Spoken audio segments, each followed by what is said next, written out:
the grandson of the head Nazi, and then you got Soros, the Nazi collaborator. What's up with all these Nazis, man?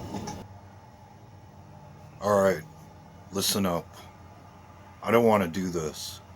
Honestly, I never did. But I know something a lot of people don't. That most people aren't ready to exist in the world that's potentially to come. No matter how much you think you are.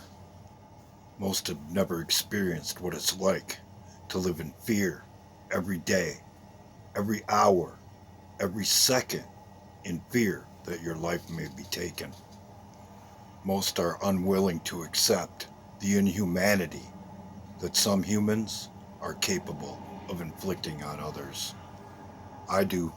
I was so good at existing in that world that the people around me had no idea that's the world I existed in every day. I don't want to hear them scream. I don't want to hear them beg. And I have absolutely no desire to see them bleed. But most of all, I don't want to hear people bitching after the fact over something they could have changed before it became a fact. I don't want to hear people complaining about harsh conditions when it's partially their own fault for the harsh conditions because they had better things to do. What could possibly be more important than safeguarding their freedoms and their free will? Most aren't ready to live in that world, yet make it more possible every day as they squander their freedoms away and ignore the threat to their free will. They're not ready to live in the very world that they helped create by their own inactions. If they're unlucky enough to be around me, should that world become a reality, they will hate me. They will curse the very ground I walk on and the air that I breathe.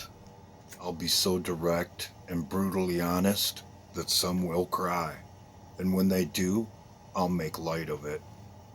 Because the time for crying will have long since passed. I'll use their mistakes as an example to others of what not to do as we stand over their mangled body, trying to determine what pieces go where.